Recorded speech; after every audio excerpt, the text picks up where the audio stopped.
ತುಂಬ ಸಾಫ್ಟಾಗಿರುವಂತಹ ಮೆಂತೆ ಇಡ್ಲಿ ಇವತ್ತಿನ ರೆಸಿಪಿ. ಮೆಂತೆ ತುಂಬ ಹಾಕಿ ಮಾಡಿದಂತಹ ಇಡ್ಲಿ.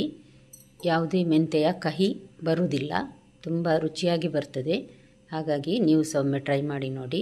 ನಮಸ್ತೆ ಫ್ರೆಂಡ್ಸ್, ಗುಡ್ ಫುಡ್ ಲ್ಯಾಂಡ್ ಚಾನಲಿಗೆ ನಿಮಗೆಲ್ಲರಿಗೂ ಆತ್ಮೀಯ ಸ್ವಾಗತ. ಹೇಗೆ ಮಾಡುವುದೆಂದು ನೋಡುವ ಈಗ. ನೋಡಿ, ಇಲ್ಲಿ ನಾನು 1/4 ಕಪ್ ಅಂದರೆ ಸಾಧಾರಣ 4 ಟೇಬಲ್ ಸ್ಪೂನ್ನಷ್ಟು ಮೆಂತೆ ತೆಗೆದುಕೊಂಡಿದ್ದೇನೆ. ನೋಡಿ, ತೋರಿಸ್ಲಿಕ್ಕೋಸ್ಕರ ನಾನು ಹಾಕ್ತಾ ಇದ್ದೇನೆ. ಇದು ಚಮಚದಲ್ಲಿ 1/4 ಕಪ್ ಆಗ್ತದೆ. ಯಾವ ಕಪ್ಪನ್ನು ಉಪಯೋಗಿಸ್ತೇವೆ ನೋಡಿ, ಅದೇ ಕಪ್ಪನ್ನು ಎಲ್ಲ ಅಳತೆಗೂ ಉಪಯೋಗಿಸಬೇಕು. ಇದು ಉದ್ದಿನ ಬೇಳೆ, ಇದು ಸಹ ಅಷ್ಟೇ 1/4 ಕಪ್ ಅಂದರೆ ಒಂದು 4 ಟೇಬಲ್ ಸ್ಪೂನ್ನಷ್ಟು ಆಗ್ತದೆ. ಚಮಚದಲ್ಲಿ ತೋರಿಸ್ಲಿಕ್ಕೋಸ್ಕರ ಹಾಕ್ತಾ ಇದ್ದೇನೆ ನಾನು. ಇದನ್ನೊಂದು 2-3 ಸಲ ಚೆನ್ನಾಗಿ ತೊಳೆದು ಒಂದು 4 ಗಂಟೆ ನೆನೆ ಹಾಕಬೇಕು. ಇದನ್ನು ನಾನೊಂದು ಸಂಜೆ 4 ಗಂಟೆ ಹೊತ್ತಿಗೆ ನೆನೆ ಹಾಕಿದ್ದೇನೆ. ಈಗ 8 ಗಂಟೆ ಹೊತ್ತಿಗೆ ಚೆನ್ನಾಗಿ ನೆಂದಿದೆ. ಇದು ನೋಡಿ, ಒಂದು ಅರ್ಧ ಕಪ್ಪಿನಷ್ಟು ತೆಳು ಅವಲಕ್ಕಿ. ಇದನ್ನು ಸಹ 1-2 ಸಲ ತೊಳೆದು ಒಂದು 10 ನಿಮಿಷ ನೆನೆ ಹಾಕಿದ್ದೇನೆ. ಇದು ಅಕ್ಕಿ ರವೆ ಅಥವಾ ರೈಸ್ ಸೂಜಿ ಅಂತ ಸಹ ಹೇಳ್ತಾರೆ. ಸೇಮ್ ಕಪ್ಪಲ್ಲಿ 2 ಕಪ್ಪಿನಷ್ಟು ಹಾಕ್ತಾ ಇದ್ದೇನೆ ನಾನು. ಇದನ್ನು 1-2 ಸಲ ತೊಳೆದು ಇಟ್ಟರೆ ಸಾಕು, ನೆನೆ ಹಾಕಬೇಕಂತೇನಿಲ್ಲ. ಇವಾಗ ನೆನೆದ ಉದ್ದಿನಬೇಳೆ ಮತ್ತು ಮೆಂತೆಕಾಳನ್ನು ನೀರು ಹಾಕೋದು ಬೇಡ, ಅದರ ನೀರು ಸಮೇತ ನುಣ್ಣಗೆ ರುಬ್ಬಬೇಕಿದನ್ನೀಗ. ತುಂಬ ನುಣ್ಣಗಾಗಬೇಕಿದು. ಸ್ವಲ್ಪ ಅಂಟಂಟಾಗ್ತದೆ ಮೆಂತೆಕಾಳು ಹಾಕೋದ್ರಿಂದಾಗಿ. ನೋಡಿ, ಚೆನ್ನಾಗಿ ರುಬ್ಬಿ ತೆಗೆದುಕೊಂಡಿದ್ದೇನೆ. ಇದನ್ನೀಗ ತೊಳೆದ ಅಕ್ಕಿ ತರಿ ಉಂಟು ನೋಡಿ, ಅದಕ್ಕೆ ಹಾಕ್ತಾ ಇದ್ದೇನೆ ನಾನು. ನನ್ನ ಗುಡ್ ಫುಡ್ ಲ್ಯಾಂಡ್ ಚಾನಲನ್ನು ದಯವಿಟ್ಟು ಸಬ್ಸ್ಕ್ರೈಬ್ ಮಾಡಿ, ಹಾಗೂ ನಿಮಗೆ ಇಷ್ಟ ಆದರೆ ದಯವಿಟ್ಟು ಲೈಕ್ ಬಟನನ್ನು ಪ್ರೆಸ್ ಮಾಡಿ ಮತ್ತು ಫ್ಯಾಮಿಲಿ ಫ್ರೆಂಡ್ಸಿಗೆ ಶೇರ್ ಮಾಡೋದನ್ನು ಮರಿಬೇಡಿ. ಇವಾಗೊಂದು ನೆನೆಸಿದ ಅವಲಕ್ಕಿ ಇದೆ ನೋಡಿ, ಅರ್ಧ ಕಪ್. ಅದನ್ನು ನಾನು ನೀರು ಹಾಕದೆ ಹಾಗೆ ರುಬ್ಬಿದ್ದೇನೆ, ಅದರಲ್ಲಿದ್ದ ನೀರೇ ಸಾಕು. ನೋಡಿ, ಇದನ್ನು ಸಹ ಇದಕ್ಕೆ ಹಾಕ್ತಾ ಇದ್ದೇನೆ.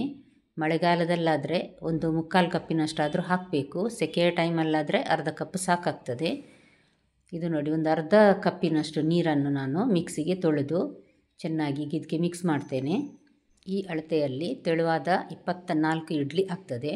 ನೋಡಿ, ಈಗ ಸ್ವಲ್ಪ ಮಿಕ್ಸಿ ತೊಳೆದ ನೀರು ಹಾಕಿದ್ದೇನೆ ನಾನು ಇದನ್ನು ಮರುದಿನಕ್ಕೆ ಅಂತ ಹಿಟ್ಟು ತೆಗೆದಿಡುವುದಿಲ್ಲ, ಅದಕ್ಕೋಸ್ಕರ ಈಗಲೇ ಉಪ್ಪು ಹಾಕಿದ್ದೇನೆ. ನೀವೇನಾದರೂ ಹಿಟ್ಟು ಸ್ವಲ್ಪ ಫ್ರಿಜ್ಜಲ್ಲಿ ಉಳಿಸ್ಕೊಳ್ಬೇಕು ಅನಿಸಿದರೆ ಉಪ್ಪು ಹಾಕದೆ ಇದನ್ನು ಹಿಟ್ಟನ್ನು ಚೆನ್ನಾಗಿ ಮಿಕ್ಸ್ ಮಾಡಿ ರಾತ್ರಿ ಇಡೀ ಫರ್ಮೆಂಟ್ ಆಗಲಿಕ್ಕೆ ಬಿಡಬೇಕು. ಹಿಟ್ಟು ಸ್ವಲ್ಪ ದಪ್ಪನೇ ಇಡಬೇಕು, ಮಾಮೂಲಿ ದೋಸೆ ಇಡ್ಲಿಗಿಂತ ಸ್ವಲ್ಪ ದಪ್ಪ ಇಡಬೇಕು. ನೋಡಿ, ಈಗ ರಾತ್ರಿ ಇಡೀ ಆಗಿ ಬೆಳಗ್ಗೆ ನಾನು ತೆಗೆದು ನೋಡ್ತಾ ಇದ್ದೇನೆ. ಚೆನ್ನಾಗಿ ಫರ್ಮೆಂಟ್ ಆಗಿದೆ ನೋಡಿ, ಚೆನ್ನಾಗಿ ಉಬ್ಬಿ ಬಂದಿದೆ. ಈ ರೀತಿ ಬಂದರೆ ಸಾಫ್ಟಾಗಿರ್ತದೆ ಇಡ್ಲಿ ಕೂಡ, ಗಟ್ಟಿಯಾಗೋದಿಲ್ಲ. ಬಾಕಿ ಇಡ್ಲಿ ದೋಸೆ ಥರ ತೆಳುವಾಗಿರಬಾರ್ದು ಇದು ಹಿಟ್ಟು. ಸ್ವಲ್ಪ ದಪ್ಪ ಇದ್ದರೆ ಸ್ವಲ್ಪ ಉಬ್ಬಿ ಬರ್ತದೆ, ಇಡ್ಲಿ ಸಹ ಚೆನ್ನಾಗಿ ಬರ್ತದೆ. ನೋಡಿ, ಬಾಳೆ ಎಲೆಯನ್ನು ಸಣ್ಣ ಸಣ್ಣದಾಗಿ ಈ ರೀತಿ ಕಟ್ ಮಾಡಿ ನಾನು ಇದಕ್ಕೆ ಮೆಂತ್ಯದ ಹಿಟ್ಟು ಹಾಕ್ತಾ ಇದ್ದೇನೆ ಇಡ್ಲಿದು. ಖಾಲಿ ತಟ್ಟೆಗಾದರೆ ಎಣ್ಣೆ ಹಚ್ಚಿ ಸಹ ಹಾಕ್ಕೊಳ್ಬಹುದು. ಸ್ವಲ್ಪ ಸ್ವಲ್ಪವೇ ಹಾಕಿದ್ದೇನೆ ನಾನು. ತೆಳುವಾದ ಇಡ್ಲಿ ಒಳ್ಳೆಯದಾಗ್ತದೆ. ಈಗ ನೋಡಿ, ಹಬೆಯ ಪಾತ್ರೆಯನ್ನು ನಾನು ಬಿಸಿಯಾಗಲಿಕ್ಕೆ ಇಟ್ಟಿದ್ದೇನೆ. ನೀರು ಬಿಸಿಯಾಗಿದೆ. ಇದೊಂದು 1/4 ಗಂಟೆ ಒಂದು ಹೈ ಫ್ಲೇಮಲ್ಲಿ ಬೇಯಿಸಿದರೆ ಸಾಕಾಗ್ತದೆ. ಈಗ ನೋಡಿ, ಬಾಳೆ ಎಲೆ ಹಾಕದೆ ಸಹ ನಾನು ಮಾಡ್ತಾ ಇದ್ದೇನೆ 2ನೇ ಸಲ ಮಾಡುವಾಗ. ಇದು ಸಹ ಅಷ್ಟೇ, 1/4 ಗಂಟೆ ಇಟ್ಟು ಬೇಯಿಸಿದರೆ ಇಡ್ಲಿ ರೆಡಿ ಆಗ್ತದೆ. ಮೆಂತೆಕಾಳು ತುಂಬ ತಂಪು, ಹಾಗಾಗಿ ರುಚಿ ಕೂಡ ಇದೆ, ಪರಿಮಳ ಸಹ ಅಷ್ಟೇ ಚೆನ್ನಾಗಿ ಬರ್ತದೆ ಈ ಇಡ್ಲಿಗೆ. ನೋಡಿ, ಚೆನ್ನಾಗಿ ಬೆಂದು ರೆಡಿಯಾಗಿದೆ ಇಡ್ಲಿ 1/4 ಗಂಟೆಯಲ್ಲಿ. ನೋಡಿ, ತೆಗಿಲಿಕ್ಕೆ ಸಹ ಏನು ಕಷ್ಟ ಆಗೋದಿಲ್ಲ. ಚಟ್ನಿ ಅಥವಾ ಸಾಂಬಾರಿನೊಂದಿಗೆ ತುಂಬ ತಿನ್ನಲಿಕ್ಕೆ ರುಚಿ ಆಗ್ತದೆ ಇದು ಇಡ್ಲಿ. ಪರಿಮಳ ಸಹ ಅಷ್ಟೇ ಚೆನ್ನಾಗಿದೆ. ನಾಳೆ ಇನ್ನೊಂದು ಹೊಸ ರೆಸಿಪಿಯೊಂದಿಗೆ ನಿಮ್ಮನ್ನು ಮತ್ತೆ ಭೇಟಿ ಆಗ್ತೇನೆ. ನೋಡಿದ ಎಲ್ಲ ವೀಕ್ಷಕರಿಗೆ ಧನ್ಯವಾದ.